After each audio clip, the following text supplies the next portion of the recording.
Mukunda Jewelers, first ever factory outlet opening soon in Jubilee Hills. Hi Madhuri ma'am, hi, ఎలా ఉన్నారు? I'm good always. Always good. Okay, అంటే కోపంతోనా ప్రేమతోనా? కోపంతో ఎందుకు? అందరూ చిన్నోళ్ళే కదా, నాకంటే అందరికి ప్రేమతోనే. మ్యామ్ బర్నీ సార్ కూడా ఎవరో ఇద్దరు, బర్నీ గారు, మిగతా అందరూ నాకంటే చిన్నవాళ్ళే కదా ఏజ్ లో. ఎస్, సో అందరినీ ప్రేమతోనే. అందరినీ ప్రేమతోనే. అయితే నేను ఒక్కొక్క కంటెస్టెంట్ గురించి అడుగుతాను, ఒక్కొక్క కంటెస్టెంట్ గురించి మీ ఒపీనియన్స్ షేర్ చేసుకోవాలి. ఫస్ట్ ఇమాన్యుయల్ గురించి ఏం చెప్తారు? ఇమాన్యుయల్ స్టార్టింగ్ నుంచి ఎండింగ్ వరకు తను చాలా జెన్యున్ గా ఉన్నాడు. తను చాలా జెన్యున్ గా ఆడుతున్నాడు, చాలా ఫన్ క్రియేట్ చేస్తున్నాడు, అందరినీ చాలా హ్యాపీగా ఉంచుతున్నాడు, హౌస్ అంతా ఎప్పుడు ఎంటర్టైన్ చేస్తున్నాడు. He is good completely. Super. So మీకు తనలో ఫేవరెట్ ఏంటి ఇమాన్యుయల్లో? అండ్ తన హ్యూమర్ నాకు బాగా ఇష్టం. హ్యూమర్ బాగా ఇష్టం. ఓకే, ఇప్పుడు సర్ప్రైజ్గా మీరు ఏమైనా ఇమాన్యుయల్కి చెప్పాలి అనుకుంటే ఏం చెప్తారు హౌస్ లోపలికి వెళ్ళాక? సర్ప్రైజ్ గా ఎవరికి ఏం చెప్పాలనుకోవట్లేదు, ఎవరిని డిస్టర్బ్ చేయాలనుకోవట్లేదు. ఎవరిని డిస్టర్బ్ చేయాలి? Not at all. అసలు ఇక్కడ జరుగుతుంది కూడా మనం చెప్పకూడదు, వాళ్ళకి వాళ్ళు డిస్టర్బ్ అవుతారు కదా. ఎవరికేం వాళ్ళు ఆడినాయండి, చూద్దాం అంతే అంటారు. ఓకే, సో సంజన గారికి ఏం చెప్తారు? సంజన గారు కూడా బాగా ఫన్ క్రియేట్ చేస్తున్నారు, క్రేజీగా ఉన్నారు, అల్లరి చేస్తున్నారు, బాగుంది చూడటానికి. ఓకే, అంటే ఫస్ట్ ఒక 3 weeks ఫస్ట్ వీక్ లో గుడ్డు దొంగతనం చేసి రిమైనింగ్ 2 weeks వరకు దాన్నే తిప్పించారు. మీరు మేడం దాంట్లో ఏమైనా ఒక కూల్ డ్రింక్ నో గుడ్డునో మీరు ఏమైనా దొంగతనం చేస్తారు? లేదు, అలాంటివి నాకు అసలు రాదు. సో సంజన గారిలో ఇవి నచ్చాయి మీకు. బర్నీ గారు కొంచెం ఇంకా మాస్క్ ఉందనిపిస్తోంది, కొంచెం తెలివిగా ఆడుతున్నారు. ఎందుకంటే ఓపెనింగ్ రోజు మనకి నాకు సార్కి డాలర్ లోపలికి కావాలంటే మీరు హౌస్లోకి రాకూడదంటే హౌస్ నుంచి వెళ్ళిపోతాను, కానీ డాలర్ చాలా ముఖ్యం అని చెప్పి అదే సంజనాని హౌస్ నుంచి పంపించి మళ్ళీ అదే సంజన కోసం ఈ డాలర్ ఇవ్వడం అనేది అది ఎవరు యాక్సెప్ట్ చేయట్లేదు, నేను కూడా యాక్సెప్ట్ చేయట్లేదు. సో అది మీకు నచ్చలేదు? నాకు నచ్చలేదు. ఓకే, నిజంగా అంత ఇంపార్టెంట్ అయితే ఇప్పుడు అక్కడ గేమ్ ఆడడానికి వెళ్ళాము, ఎవరి మీద ఇక్కడ మనకి సింపతి కట్స్ అనేవి ఉండకూడదు. ఎందుకంటే వీక్ ఎవరో ఒకరు వెళ్తూ ఉంటేనే కదా మనం టాప్లోకి వస్తాం, అందరూ ఉండడం అనేది హౌస్లో జరగదు. ట్రూ. సో ఇప్పుడు మీకు ఎంతో ఇష్టమైన డాలర్ని బిగ్ బాస్లో కూడా వెళ్ళకుండా ఉందాం అనుకునేటప్పుడు సంజన కోసం వదులుకోవాల్సిన అవసరం ఏముంది? సంజన మీరే కదా నామినేట్ చేసి పంపించారు. సో అక్కడ మళ్ళీ ఇవ్వాల్సిన అవసరం ఏముందని నాకైతే అనిపించింది. ఓకే, తనుజ గారు స్వీట్గా క్యూట్గా ఉన్నారు, ఇంకా సరిగ్గా గేమ్ ఆడట్లేదు అనిపిస్తోంది. ఓకే, రీతు కూడా అంతే. ఓకే, తెలివిగా ఆడుతున్నాను అనుకుంటుంది కానీ అందరికీ తెలిసిపోతుంది. శ్రీజ తనకేం తెలియట్లేదమ్మా పాపం, ఏది పడితే అది మాట్లాడేస్తుంది. అసలు తనకి ఇంకా చిన్నతనంతో ఏం తెలియట్లేదు, స్ట్రైట్ ఫార్వర్డ్గా ఉంటుంది, ఓపెన్గా ఉంటుంది, ఇంకా చిన్నపిల్ల కదా. ఇప్పుడు మాధురి మ్యామ్కి బాత్రూమ్స్ క్లీన్ చేయాలి లేకపోతే గిన్నెలు వాష్ చేయాలి అనే టాస్క్ ఇచ్చిన వర్క్ ఇచ్చిన అప్పుడు మీరు ఏం చేస్తారు? టు బి ఫ్రాంక్ నాకైతే పనులు అసలు రావు, కుకింగ్ ఒకటే వచ్చు. కుకింగ్ నేను ఏదైనా ఎంతమందికైనా వండి పెడతాను, రిమైనింగ్ అయితే అస్సలు నాకు వర్క్ రాదు. ఇంట్లో కంప్లీట్గా 10 to 20 members పని వాళ్ళు ఉంటారు, పని చేస్తారు, అస్సలు రాదు, చిన్నప్పటి నుంచి అలవాట్లేదు. కానీ మరి మనం వెళ్ళాలనుకునేటప్పుడు కోరిండి వెళ్తున్నప్పుడు టాస్క్ అనేటప్పుడు ఇంకా ఖచ్చితంగా తప్పదు, చేయాల్సి వచ్చినప్పుడు మరి చేయాలి, కాంప్రమైజ్ చేస్తారు. ఓకే, మీరు కుకింగ్ చాలా మంచిగా బాగా చేస్తారు, ఆ విషయం మాకు తెలుసు, చాలా వ్లాగ్స్లో చూసాం కాబట్టి. సో మీరు ఫస్ట్ కుకింగ్ ఆపర్చునిటీ వస్తే హౌస్ మేట్స్ అందరికీ మీరు ఏం చేస్తారు? చికెన్ బిర్యానీ ఇస్తే బిగ్ బాస్. ఓకే, నాకు కూడా ఇష్టం కాబట్టి బిగ్ బాస్ చికెన్ ఇస్తే చికెన్ బిర్యానీ చేసి పెడతాం. మీరు ముందే చికెన్ అంటే ఇష్టం అంటున్నారు, అసలు ఏదైతే ఇష్టం? మీకు విషయం తెలుసా, నాకు అన్ని ఇష్టమే, కానీ నేను అన్ని ఏవి లేకుండా ఉండగలను, అన్ని ఉంటూ కూడా లైఫ్ లీడ్ చేయగలను, ఎటువంటి సిచ్యువేషన్ లో కూడా నేను లైఫ్ లీడ్ చేయగలను అనమాట. సూపర్, అదైతే చాలా మంచిగా చేసేది. అసలు స్వీట్ లేకుండా నేను ఉండలేను అసలు, తెలుసా? నా మోస్ట్ వీక్నెస్ ఏంటంటే స్వీట్. చాలా అసలు స్వీట్ తినందే నాకు అసలు ఆ రోజు డే కూడా గడవదు అనిపించినంత హార్మోనల్ ఇంబ్యాలెన్సెస్ అయిపోతూ ఉంటాయి. స్వీట్ అంటే అంత ఇష్టం, క్రేవింగ్, చాలా క్రేవింగ్ స్వీట్. సో మరి అలాంటి స్వీట్ కూడా బిగ్ బాస్ లో నాకు ఇస్తారా లేదో కూడా తెలియదు. మీ ఫేవరెట్ స్వీట్ ఏంటి? అన్ని స్వీట్స్ ఇష్టమే, కాజా ఇష్టం బాగా ఎక్కువ, గులాబ్ జామ్ ఇష్టం, జిలేబీ ఇష్టం, అన్ని స్వీట్స్ తింటాను. అయ్యో ఇప్పుడు బిగ్ బాస్ హౌస్లోకి ఆ స్వీట్ ఇచ్చి ఏం టాస్క్ పెడతారో. స్వీట్ అసలు మై మోస్ట్ ఫేవరెట్. అంతే. More than chicken. In case ఆ స్వీట్ పెట్టి బాబు ఈ వీక్ నామినేట్ చేస్తున్నాము, మీకు స్వీట్ కావాలా, మీరు వెళ్ళిపోతారా అంటే ఏం చెప్తారు? అలా ఎందుకు ఉంటాను, హౌస్ లోనే ఉంటాను. వెళ్ళింది గెలవడానికే కదా, మధ్యలో వచ్చేయడానికి స్వీట్ కాంప్రమైజ్ చేస్తారు ఖచ్చితంగా. అయితే నేను గెలవడానికి కోసం ఏదైనా కాంప్రమైజ్ చేస్తా అంతే. అన్ని హౌస్ మేట్స్ గురించి చెప్పేశారు కదా, మెయిన్ పెద్ద గెస్ట్లు 2 ఉన్నారు. ఎవరో 2 మెయిన్ ఉన్నారు మ్యామ్, గెస్ట్ చేయండి ఎవరు గురించి. First Bigg Boss. Bigg Boss నాకు వాయిస్ అంటే చాలా ఇష్టం. వాయిస్ అంటే మ్యామ్ ఒకవేళ మైక్ సరి చేసుకోకపోయినా మీకు ఏదైనా పనిష్మెంట్ ఇచ్చినా మాధురి తక్షణమే మైక్ని మాధురి తక్షణమే మీరు మైక్ ని ధరించండి. బిగ్ బాస్ వాయిస్ లో మీకు ఓటింగ్ గురించి ఏం చెప్తారు? బిగ్ బాస్ వాయిస్ లోనా? చూస్తున్న ప్రేక్షకులందరూ మాధురికే ఓట్ చేయండి, ఇంకెవరికి ఓట్ చేయకండి.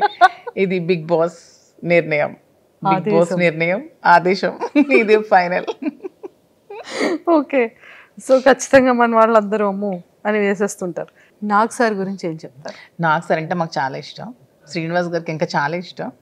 అసలు శ్రీనివాస్ గారు నాగ్ సార్ని మెయింటెనెన్స్లో అతన్ని ఎగ్జాంపుల్గా తీసుకుంటారు. అంటే అంత ఫిట్గా ఉండాలి అదే ఏజ్లో. ఎంత అసలు డిసిప్లైన్ కానీ, తను అసలు ఎంత బాగా మాట్లాడతారు, తన లాంగ్వేజ్ కానీ, తన భాష అంటే మాకు ఎంత ఇష్టం అంటే ప్రతి వర్డ్ తను. ఇప్పుడు హౌస్లో ఏదైనా తప్పు చేస్తే వాళ్ళని ఎంత స్వీట్గా వార్న్ చేస్తారు, ఎంత స్వీట్గా దండిస్తారు. నాకు సార్ అసలు సూపర్. మీకు చాలా ఫేవరెట్ శ్రీన్ గారు. అసలు బిగ్ బాస్లో 2 days చూస్తారు, ఓన్లీ సాటర్డే సండే నాకు సార్ కోసం. మీరు కూడా అంతే కదా? నేను కూడా అంతే ma'am. Actually last time reject చేశారు బికాస్ ఆఫ్ సార్కి కేర్ ఉండాలి, ఫుడ్ టైంకి ఉండాలి, తిన్నారు. యాక్చువల్గా ఎందుకు రిజెక్ట్ చేస్తున్నానంటే, ఇప్పుడు నా పిల్లలు ఉన్నారు, నా పిల్లలు చూసుకోవడానికి మా మదర్ ఫాదర్ ఉన్నారు. పాప అతను చూసుకోవడానికి నేను తప్ప ఎవరూ లేరు. అయ్యో. So that's why rejected. కానీ అతను నాకు కొంచెం ఇంట్రెస్ట్ ఉందని గమనించి పాపం తను నాకు చాలా సపోర్ట్ చేసి తనే పంపిస్తున్నారు. పర్లేదు నేను ఉండగలను, నువ్వు వెళ్ళిరా, గెలిచిరా, నేను సపోర్ట్ చేస్తాను, నేను ఉన్నాను అని చెప్పి ధైర్యాన్ని ఇచ్చి పంపిస్తున్నారు. అంతే. సూపర్. మీకు అంటే ఈ విషయాలన్నీ తెలిసిన తర్వాత, ఈ ఆపర్చునిటీ వచ్చిన తర్వాత సార్ మీకు చెప్పిన జాగ్రత్తలు ఏంటి? నాకు కూడా ఒకటే చెప్పారు, భాష ముఖ్యం. ఎప్పుడు కూడా ఎవరిని కూడా అగౌరవపరచకూడదు, ఎప్పుడు కూడా ఏ విషయంలో కూడా ఎవరిని తక్కువ చేసి మాట్లాడకూడదు. అందరూ మనకి సమానమే, వాళ్ళు ఏ పొజిషన్లోంచి రాని, ఏ పొజిషన్లో ఉండని, అందరూ కూడా మనకి ఈక్వలే. అందరిని ఈక్వల్గా చూసుకోవాలి, అందరినీ ప్రేమగా చూసుకోవాలి. హౌస్లో ఉన్న రోజులు ఎవరితో గొడవలు పెట్టుకోకూడదు, ఎవరితో కాంట్రవర్సీలు పడకూడదు. అసలు మెయిన్ నా వీక్నెస్ కోపం, ఎవరి మీద కోపం ఉండకూడదు, అందరికీ రెస్పెక్ట్ ఇస్తూ మాట్లాడాలని నాకు రోజు చెప్తున్నారు. సో మీరు బిగ్ బాస్ హౌస్కి వెళ్ళిన తర్వాత, అంటే ఇక్కడ ఉన్నప్పుడు అంతా డే అంతా చూసేటప్పటికి బిజినెస్ చూసుకుంటారు, సార్ వర్క్స్ చూసుకుంటూ ఉంటారు, ఖాళీ ఉండదు, వర్క్ బిజీ ఉంటారు. అక్కడికి వెళ్ళిన తర్వాత అదే బిగ్ బాస్, అవే కంటెస్టెంట్స్, ఫోన్ ఉండదు, ఏం ఉండదు, డే ఏంటో, టైం ఏంటో, లైట్ ఏంటో ఏం తెలీదు. సో అలా ఎలా ఉండగలరు అని మీరు స్ట్రాంగ్గా అసలు మెయిన్ వెళ్తున్న రీజన్ ఒకటి కూడా ఇదే. ఎప్పుడు బిజీ షెడ్యూల్, ఎప్పుడు ఈ ఫోన్స్, బిజినెస్, ఇదే ప్రపంచం, ఈ పాలిటిక్స్, వీటికన్నిటికీ దూరంగా నాకంటూ నేను ఎలా బ్రతకగలను, ఇవన్నీ లేకుండా నేను ఎలా ఉండగలను, అసలు నన్ను నేను క్వశ్చన్ చేసుకోవాలని ఉంది. ఫస్ట్ ఆఫ్ ఆల్ నేను ఉండగలనా లేదా ఈ సిచ్యువేషన్ని. ఎస్, అంటే బిగ్ బాస్ అనేది ప్రతి ఒక్కరు కూడా ఒక ఎజెండాతో వెళ్తారు. మ్యామ్, లాట్ ఆఫ్ పీపుల్, కామనర్స్లో కొన్ని ల్యాక్స్ ఆఫ్ పీపుల్ అప్రోచ్ అయ్యారు. సెలబ్రిటీస్ కూడా ఈ ఆపర్చునిటీ మాకు ఎప్పుడు వస్తుందని చూసే సెలబ్రిటీస్లో కూడా నెంబర్ ఆఫ్ పీపుల్ ఉన్నారు. సో ఒక ఎజెండా ఉంటుంది వాళ్ళకి. మెయిన్ నా మోటివ్ ఏంటంటే, చాలా స్ట్రగుల్స్ మధ్యలో చాలా ప్రాబ్లమ్స్ ఫేస్ చేస్తూ మేము లైఫ్ లీడ్ చేస్తున్నాం. సో అందరికీ నేను శ్రీన్ గారి మధ్యలో ఉన్న బాండింగే నా గురించి తెలుసు. బట్ మాధురి అందరితో ఎలా ఉంటుంది, అసలు మాధురి ఏంటి, మాధురి పబ్లిక్తో ఉంటే ఎలా ఉంటుంది, పీపుల్తో ఉంటే ఎలా ఉంటుంది, అది కూడా జనాలు తెలుసుకోవాలని. అంటే కొంతమంది చేస్తున్న నెగిటివిటీని, అది కాదు మాధురి, ఇది. సో ఇది మేము చూస్తాం కదా. ఎందుకంటే ఇప్పుడు హౌస్లో ఉన్నప్పుడు 1 week యాక్ట్ చేయొచ్చు, 2 weeks యాక్ట్ చేయొచ్చు, 3 weeks యాక్ట్ చేయొచ్చు. కానీ అంతకు మించి ఒక దగ్గర మనం ఉన్నప్పుడు అంతకు మించి యాక్ట్ చేయలేము ఎవరు కూడా. మన రియాలిటీ అనేది ఖచ్చితంగా బయటకు వస్తుంది. అందుకే అది రియాలిటీ షో అయింది. ఖచ్చితంగా మన రియాలిటీ అనేది బయటకు వచ్చేస్తుంది. సో వాట్ ఈజ్ మాధురి అని ఖచ్చితంగా పబ్లిక్ తెలుసుకుంటారు. కొంత నెగిటివిటీ కూడా పోతుంది. నా మీద ఎవరైనా నెగిటివ్గా ఉంటే ఆ ఒపీనియన్ కూడా మారి వాట్ ఈజ్ మధు అని తెలుస్తుందని మెయిన్ ఎజెండాతో అయితే నేను బిగ్ బాస్కి వెళ్తున్నాను. సూపర్. సో ఒక్కసారి మీ స్టైల్లో ఆడియన్స్ అందరికీ కూడా మీరు చెప్పే ఒక మెసేజ్ ఏంటి? అసలు మాధురి అంటే మీ పాయింట్ ఆఫ్ వ్యూలో మాధురి అంటే ఏం చెప్తారు? అసలు నా పాయింట్ ఆఫ్ వ్యూ కాదు, పబ్లిక్ పాయింట్ ఆఫ్ వ్యూ కూడా అందరూ తెలుసుకున్నారు. మాధురి అంటే షీఈ్ వెరీ స్ట్రాంగ్ అని, ఎటువంటి సిచ్యువేషన్స్ అయినా ఫేస్ చేయగలదని, జీరోకి తెచ్చేసినా సరే మాధురి మళ్ళీ పైకి రాగలదు, ఎంత నెగిటివిటీని ఉంచినా సరే మాధురి పాజిటివిటీని మలుచుకోగలదని అందరూ తెలుసుకున్నారు. సో ఇంకా ఇంకొంచెం ఏమైనా ఉంటే మిగిలి ఉంటే అది కూడా తెలుసుకుంటారు. అది బిగ్ బాస్లో మీరు అందరూ చూస్తారు, నన్ను చూసి మీరే తెలుసుకుంటారు. Super ma'am, all the very best. Thank you so much. ఖచ్చితంగా మంచిగా ఒక సక్సెస్ జోన్లోకి వచ్చి మీరు ఎన్నో స్ట్రగుల్స్ ఫేస్ చేశారని నెంబర్ ఆఫ్ ఇంటర్వ్యూస్లో చెప్పారు, ఆ ఇంటర్వ్యూలో చెప్పారు. Lot of struggles. Being a women అసలు నా సిచ్యువేషన్లో వేరొకరు ఉంటే సూసైడ్ చేసుకుంటారు. అన్ని కామెంట్స్ని భరించాను, అంత నెగిటివిటీని భరించాను, అంత ట్రాల్స్ భరించాను, చాలా నెగిటివిటీ నుంచి ఈరోజు నేను ఈ సిచ్యువేషన్లో ఉన్నాను. దీనికి బిగ్గెస్ట్ అసెట్ కూడా మా శ్రేణి గారి నాకు సపోర్ట్ కానీ, నా పక్క నుండి స్ట్రెంత్ కానీ, ఈరోజు నేను హౌస్లోకి వెళ్తున్నాననే దానికి కారణం కూడా శ్రేణి గారి. విత్ ఈ support only I'm going. Super. So అంతే స్ట్రాంగ్గా బిగ్ బాస్ హౌస్లో, ఈ హౌస్లో ఎంత స్ట్రాంగ్గా ఉన్నారో ఆ పెద్ద హౌస్లో కూడా అంతే స్ట్రాంగ్గా ఉంటూ అందరి హార్ట్స్ని ఇలా విన్ అయిపోతూ. Thank you so much. నాకు కూడా నాకు బిజినెస్లో ఎలా సపోర్ట్ చేశారో, నా ఈ రిలేషన్షిప్లో కూడా నా నిజాయితీని తెలుసుకొని ఎంత సపోర్ట్ చేశారో, బిగ్ బాస్ హౌస్లో కూడా అలాగే 2 రాష్ట్రాల ప్రజలు కూడా నన్ను సపోర్ట్ చేస్తారని ఆశిస్తూ బిగ్ బాస్లోకి వెళ్తున్నాం. హాయ్ హలో నమస్తే, నేను మీ anchor Shiva. Welcome to iDream media. ఈరోజు మన ముందున్న guest big boss season 9 contestant wild card Madhuri garu ఈరోజు మనతో ఉన్నారు. తన జర్నీ గురించి హౌస్లో నమస్కారం పెద్దవాళ్ళు ఉజ్జులు ఎలా ఉంది ఎక్స్పీరియన్స్, అంటే మీకు లోపలికి వెళ్తున్న ఫీల్ అవన్నీ ఎలా ఉన్నాయి? బాగుంది, ఎక్సైట్మెంట్తో ఉన్నాను నేను కూడా. మీకు బాగా ఇంట్రెస్ట్ కదా బిగ్ బాస్కి వెళ్ళాలి? ఇంట్రెస్ట్. ఒక ఫోన్ లేకుండా, సరిగ్గా ఫుడ్ లేకుండా, సోషల్ మీడియాతో సంబంధం లేకుండా, రోజు డే ఏది తెలియకుండా మన పర్సన్స్కి దూరంగా ఒక experience, different type of experience. So ఈ ఎక్స్పీరియన్స్ని ఒకసారి లైఫ్లో ఫేస్ చేయాలని అయితే ఉంది. అంటే నార్మల్గా మీ ఇంటర్వ్యూస్లో కానీ మీరు కానీ మీ రాజా గారు కానీ ఇంటర్వ్యూస్ ఇచ్చేటప్పుడు ఒకరు వదిలి ఒక్క నిమిషం కూడా ఉండలేను అన్నట్టు మీరు చాలా ఇంటర్వ్యూస్లో చెప్పడం జరిగింది కదా. అండ్ మీరు వెళ్ళి మీరు రాజాగారితో మాట్లాడకుండా ఆయనతోని కష్టమేమో? చాలా కష్టమే. ఇది నా వీకెస్ట్. అసలు చాలా మూమెంట్ తలుచుకుంటేనే నాకు చాలా బాధ అనిపిస్తుంది. ఎందుకంటే శ్రీనివాస్ గారిని వదిలి నేను ఇన్ని రోజులు ఒకరోజు కూడా దూరంగా లేను. తను కూడా చూసుకోవడానికి ఎవరు లేరు నేను తప్పితే. సో ఇవన్నీ కొంచెం కష్టమే, అందుకనే ముందు నేను వెళ్ళలేదు. కానీ మళ్ళీ శ్రీని గారు ఎందుకు ఈ అవకాశాన్ని వదులుకోవాలి, నీకు వచ్చిన అవకాశాన్ని వెళ్ళు, నేను పర్వాలేదు ఉండగానే సపోర్ట్ చేస్తానని చెప్పి నన్ను కొంచెం మోటివేట్ చేసి పంపిస్తున్నారు. అంటే చాలా మంది కంటెస్టెంట్లు నేను చూసాను అనమాట. ఎవ్రీ సీజన్ లోపల అంటే బయట బాగానే స్ట్రాంగ్గా ఉన్నారు అంటారు, లోపలికి వెళ్ళంగానే ఎమోషనల్గా డౌన్ అయిపోయి అయ్యో మన రాజా గారిని మిస్ అయిపోతున్నాను అని చెప్పడం కానీ, లేకపోతే మా పేరెంట్స్ని మిస్ అయిపోతున్నాను, నాకు కావాల్సిన వాళ్ళు మిస్ అయిపోతున్నాను అని చెప్పి ఎమోషన్ అవ్వడం జరుగుతూ ఉంటుంది. అది కొన్నిసార్లు సింపతి అని చెప్పి కూడా బయట పోటరీ అవుతుంటుంది. లైక్ అలా మీరేమైనా మిస్ అయ్యి దీని గురించి ఎమోషనల్గా ఏడవడం అలాంటివి ఏమైనా జరుగుతాయా? అలా ఏం లేదు. సింపతి, ఎమోషన్ అంటే ఏదైనా ఒక మూమెంట్లో మనం గుర్తొస్తే బాధపడవచ్చు, కానీ ఆ మూమెంట్ వల్ల గేమ్ డిస్టర్బ్ చేసుకొని ఆ మూమెంట్ వల్ల మనం వెళ్ళిన మోటివ్ మర్చిపోతే వెళ్ళడం కూడా వేస్ట్. బ్యాలెన్స్ చేసుకోవాలి, ఎమోషన్ ని బ్యాలెన్స్ చేసుకుంటూ గేమ్ ఆడాలి. అదే కదా మరి రియాలిటీ షో బిగ్ బాస్. ఇక్కడ మీతో మాట్లాడుతుంది చాలా స్ట్రాంగ్గా, వెల్ ప్రిపేర్డ్గా, లైక్ ఇలా ఉండాలి అన్నట్టు ఉన్నది మీతో. ఏమి ప్లాన్ చేసుకున్నారా? అది ఏం ప్లాన్ చేసుకోవాలి? ఇప్పుడు మీరు చెప్పండి, మీరు ఒక బిగ్ బాస్ కంటెస్టెంట్, ఏం ప్లాన్ చేయాలి? మీకు బేసిక్ గా ఆ ప్లానింగ్స్ ఏముంటాయి నాకు తెలియదు. అంటే రియాలిటీ షోలో రియలిస్టిక్ గా ఉండాలని నేను అనుకుంటున్నాను. ప్లానింగ్స్ ఏమైనా ఉంటే టిప్స్ చెప్పండి.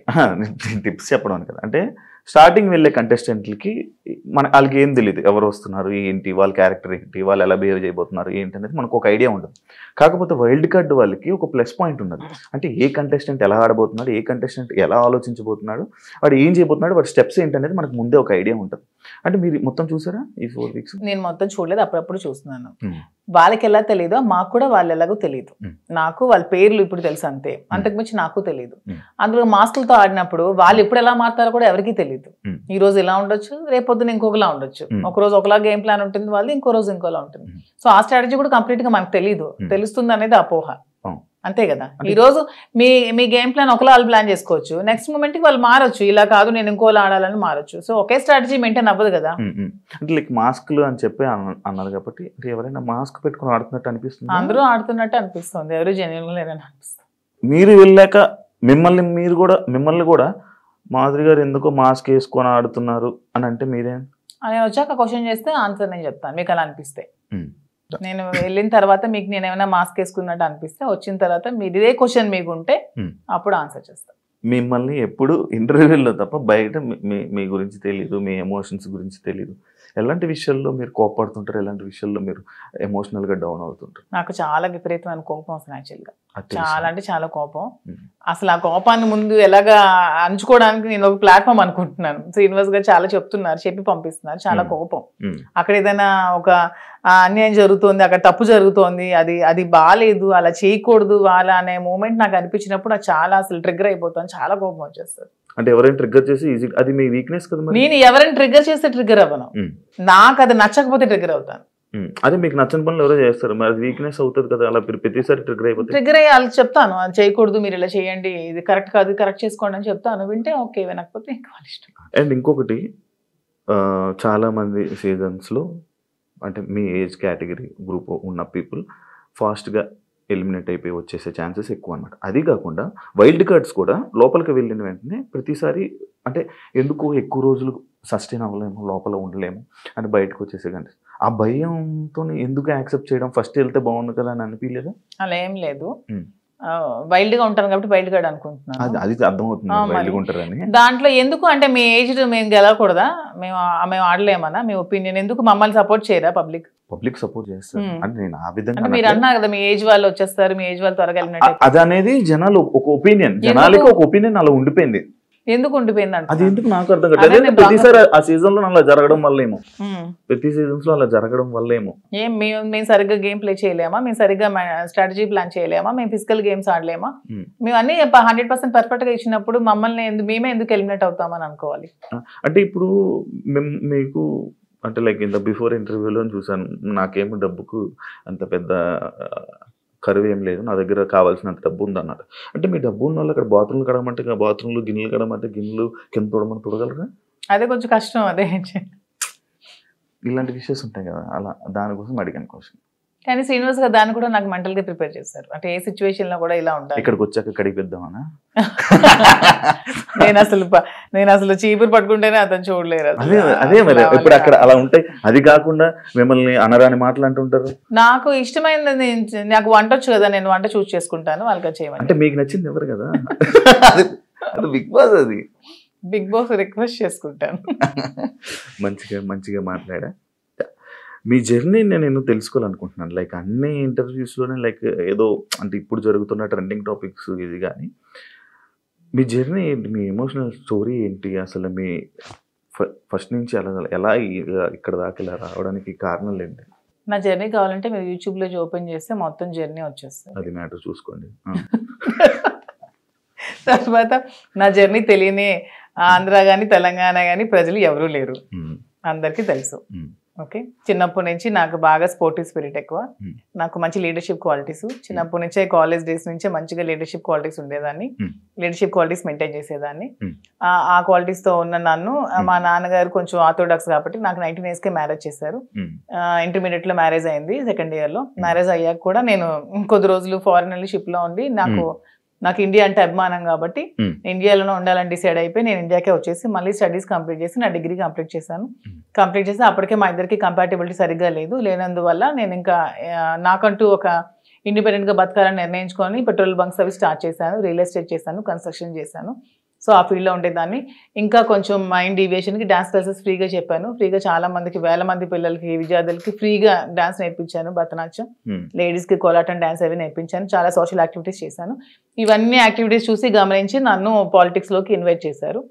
ఇన్వైట్ చేశాక పాలిటిక్స్లో కూడా చాలా యాక్టివ్గా పార్టిసిపేట్ చేశాను. బాగా తిరిగేదాన్ని, బాగా ప్రజలతో ఇంకా కొంచెం మమేకమై తిరిగినప్పుడు నాకు వస్తున్న ఫేమ్ని, నా పడుగుతున్న గ్రాఫ్ని తట్టుకోలేక నా పార్టీలో ఉన్న చాలా మంది నన్ను తొక్కాలని చూశారు. ఆ సిచ్యువేషన్లోనే చాలా నన్ను బ్యాట్ చేయాలని ట్రై చేశారు. ట్రై చేసినప్పుడు నా పరిస్థితులు కూడా బాగాలేనందువల్ల, నేను దూరంగా ఉండడం వల్ల, శ్రీనివాస్ గారు కూడా ఇదే సిచ్యువేషన్లో దూరంగా ఉండడం వల్ల మా ఇద్దరం ఒకటై పెళ్లి చేసుకుందాం, తర్వాత లైఫ్ లీడ్ చేస్తాం, తర్వాత బిజినెస్ పెట్టాం, చాలా మందికి జాబ్స్ ఇస్తున్నాం, చాలా మందికి ఫుడ్ పెడుతున్నాం, లైఫ్ లీడ్ చేస్తాం. ఇది నా స్టోరీ. మరి ఇంకా 1000 మందికి ఉద్యోగాలు ఇవ్వాలని నా కళ. త్వరలో నెరవేర్చాలని భగవంతుని కోరుకుంటున్నాను. హైదరాబాద్ లో ఇంకొన్ని బ్రాంచ్లు పెడుతున్నాను. వైజాగ్ లో నా బ్రాంచ్ స్టార్ట్ చేస్తున్నాము. సో ఇలా ఇంకొంచెం ముందుకు వెళ్తూ ఇంకొంతమందికి ఉపాధి కల్పిస్తూ లైఫ్ లీడ్ చేయాలనేది నా కోరిక. మీ జర్నీకి బిగ్ బాస్ జర్నీకి సంబంధం ఏంటి? నా జర్నీ చూసి నచ్చి బిగ్ బాస్ కి రమ్మని ఇన్విటేషన్. ఏం చెప్పారు జర్నీలో? ఎవరు చెప్పాలి? అడుగుతారు కదా కొన్ని. నాకు ఎవరు అడగలేదు, వాళ్ళు చూసి నా దగ్గర. అదే లైక్ అదే వదిలేండి. మీ జర్నీకి, ఇప్పుడు బయట ఉన్న జర్నీకి బిగ్ బాస్ జర్నీకి ఏంటి? బిగ్ బాస్ జర్నీ చేసాక తెలుస్తుంది. బయట ఉన్న జర్నీకి ఇంకా జర్నీ చేయలేదు, చూసారు కదా, వెళ్తున్నాను కదా. మరి నేను జర్నీ చేస్తుంది, మీరు వెళ్తారు, మీరు గోవా వెళ్ళి వచ్చారు బాబు, మీరు మీ గోవాలో ఎలా ఉంటుందో తెలుస్తుంది. నేను ఇంకా వెళ్ళలేదు కదా, నేను జర్నీ చేసి వచ్చాక అప్పుడు చెప్తాను. డిఫరెంట్ కదా. ఇప్పుడు మీ పొలిటికల్ బ్యాక్గ్రౌండ్ అంటే బయట ఉన్నదానికి డిఫరెంట్, అంటే బిగ్ బాస్ లో ఉన్న కంటెస్టెంట్ ఆ గేమ్ అంతా డిఫరెంట్. అదే శివ గారు, అక్కడికి వెళ్ళి ఎక్స్పీరియన్స్ చేసి వచ్చిన తర్వాత అప్పుడు మళ్ళీ మనం ఇంటర్వ్యూ చేసుకున్నప్పుడు నా పొలిటికల్ లైఫ్ ఇది, నా బిగ్ బాస్ లైఫ్ ఇది అని చెప్పడానికి ఉంటుంది. ఇంకా నేను ఎక్స్పీరియన్స్ చేయలేదు. లేడీస్ అనగానే లైక్ గొడవలు ఎక్కువ. ఎందుకు గొడవలు ఎక్కువ? లేడీస్ అంటే మీకు ఎలా కనిపిస్తున్నావు మేము గొడవలు ఎక్కువ? మీకు లేడీస్ అంటే గొడవలే కనిపిస్తుంది. మా వల్లే మీ లైఫ్ స్టార్ట్ అయిందని, మా వల్లే అసలు ఈ సృష్టి మొదలైందని, మేమే పెద్ద శక్తి అని, అసలు మహిళ లేకపోతే అసలు ఈ సృష్టి లేదని, ఇవన్నీ మీకు అనిపించవా? లేడీస్ అంటే గొడవలు అని ఎందుకు మీరు నెగిటివ్ గా చెప్తారు? మీ వల్ల గొడవలు అవ్వలేదా? మీరు ఎప్పుడు మీ ఫ్రెండ్స్ తో గొడవలు లేవా? మీరు ఎప్పుడు గొడవలు పడి మందు తాగుతూ బీర్ బాటిల్ కొట్టుకోలేదా? లోపల ఎవరికి శక్తి? మహిళ శక్తి. అంటే మీ అబ్బాయిలకి మేమే శక్తి అది అన్న, లోపల ఎవరికైనా శక్తిగా ఉండాలనుకుంటున్నారా? ఎవరికి ఉండాలనుకోవట్లే, మాకు మేముగానే శక్తిగా ఎదగాలనుకుంటున్నాం. ఇప్పుడు మీరు ఆల్రెడీ సీజన్ చూసారు, మీకు ఎవరు నచ్చారు? అంటే అందరూ బాగానే ఆడుతున్నారు. ఎవరితో ఉండాలనుకుంటున్నారు? నేను ఎవరితో ఉండాలనుకోవట్లేదు, గేమ్ ఎవరితో ఉండడానికి వెళ్ళట్లేదు, మనం ఆడడానికి వెళ్తున్నాం. బయట అందరూ అలాగే అన్నారు, లోపలికి వెళ్ళాక ఎవరితో అలా ఎందుకు లేదు. ఇప్పుడు రిలేషన్షిప్ బిల్డప్ అయింది, బాగా రిలేషన్ లో ఉన్నాము, కప్పు నీకు కావాలా ఫ్రెండ్ కావాలని నాగార్జున గారు అడుగుతారు, నేను ఇస్తానా? ఇవ్వను కదా, నాకే కావాలంటాను. దానికి ఎందుకు మన రిలేషన్షిప్ మెయింటైన్ చేసి బాధపడి, రిలేషన్స్ మెయింటైన్ చేసి నామినేట్ చేయడానికి కూడా బాధపడాలి? చేయకూడదు, అసలు చేయలేము. నేనైతే చేయలేను. నామినేట్ చేస్తే చేయనియండి, నేను అవుతా రిలేషన్స్ చేయనియండి, జనాలు ఆదరిస్తారు. ఆదరించకపోతే వచ్చేస్తాను. నన్ను హౌస్ లో ఉండకూడదు, మాదిరి బయటే ఉండాలి అని అనుకుంటే ఓకే, వచ్చేస్తాను 1 వీక్. యాక్సెప్ట్ చెయ్యాలి, అదే కదా లైఫ్. అంతే. నేను ఇంకోటి, ఇది పర్సనల్ క్వశ్చన్ అనుకోవచ్చు, లేకపోతే ఏదైనా అనుకోవచ్చు. లైక్ బిగ్ బాస్ కొన్ని సీజన్లకు వెళ్ళి, అంటే లైక్ ఒక రిలేషన్లో ఉన్న పర్సన్స్ లోపలికి వెళ్ళాక బయటకు వచ్చాక విడిపోవడం అలాంటివన్నీ జరుగుతుంటాయి. అవును, వాళ్ళు సరిగ్గా లేకపోతే అదే జరుగుతుంది, తప్పే ఉంది. ఏదో మనం బయట ఇలా ఉంటే బోట్లు పడతాయి, ఇలా ఉంటే జనాలు ఆదరిస్తా అనేది చాలా తప్పు. మనం మనలాగే ఉండాలి. ఆబ్వియస్లీ కంపాటబిలిటీ కుదరకపోతే వాళ్ళు రాంగ్ గా ఉంటే విడిపోవచ్చు, తప్పే ఉంది.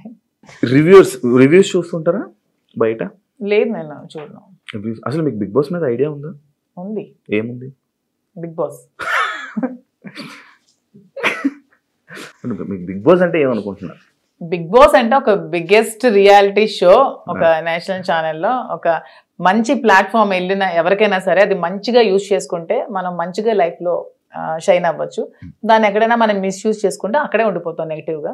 సో యూజ్ చేసుకునే విధానం బట్టి ఉంటుంది. ఒక మంచి ప్లాట్ఫామ్ వాళ్ళు కలిగించినప్పుడు మనం మంచిగా ఆడి మంచిగా జనాల ఆదరణ సంపాదించుకొని బయటకు వచ్చా కూడా దాన్ని మంచిగా యూజ్ చేసుకొని మనం ఇంకొంచెం స్థానానికి ఎదగొచ్చు అని నేనైతే అనుకుంటున్నాను. మంచిగా ఆడడం అంటే మనం జెన్యున్ గా ఉండాలి. మీరు అన్నట్టు అవేవి కాకుండా జెన్యున్ గా ఉండాలి. మీరు జెన్యున్ అనుకుంటారు కానీ బయట అలా అందరూ అనుకోరు కదా. అనుకుంటే ఆదరిస్తారు, అనుకోకపోతే 1 వీక్ లోనే పంపిస్తారు. బయట ఒకవేళ మీకు నెగిటివ్ అయినా యాక్సెప్ట్ చేస్తారా? నెగిటివిటీని నేను ఎక్స్ప్లెయిన్ చేసుకోగలను, ఏదైనా మా రిలేషన్షిప్ ఎలా ఎక్స్ప్లెయిన్ చేసుకొని చెప్పాను అది కూడా ఎక్స్ప్లెయిన్ చేసుకుంటాను. మీ జర్నీ గురించి మీ గురించి ఏమైనా ఆడియన్స్ చెప్పాలనుకుంటున్నారా వెళ్ళే ముందు? 100% నాకు ఈ ప్రజలే నన్ను ఇంత ఈ స్థానానికి తీసుకొచ్చారు, నన్ను ప్రజలే ఆదరించారు. మీ ఆధారంతోనే నాకు ఈరోజు బిగ్ బాస్ అవకాశం వచ్చింది, మీ ఆధారంతోనే నేను హౌస్లోకి వెళ్తున్నాను. అదే విధంగా మీ సపోర్ట్ నాకు ఇంకొంచెం ముందుకు వెళ్తూ నాకు ఇంకొంచెం మీరు ముందుకు నడిపించాలని కోరుకుంటున్నాను. మీరు టాస్క్లు ఆడగలరా? ఎందుకు ఆడలేను? మీకు అంత వీక్గా కనిపిస్తున్నాను అంటే ఒక ఉమెన్ మదర్ అంటే టాస్క్లు ఆడలేదా? నేను అలా అనలేదండి, టాస్క్లు సంజన గారు కూడా ఆడుతున్నారు కదా, లైక్ అలా అదే. మీరు ఓకేనా? ఎప్పుడు ఆడలేదు కదా లైక్ అలా. అసలు లేడీస్ అందరూ కూడా ఆడగలరు, వాళ్ళు అనుకుంటే ఆడగలరు.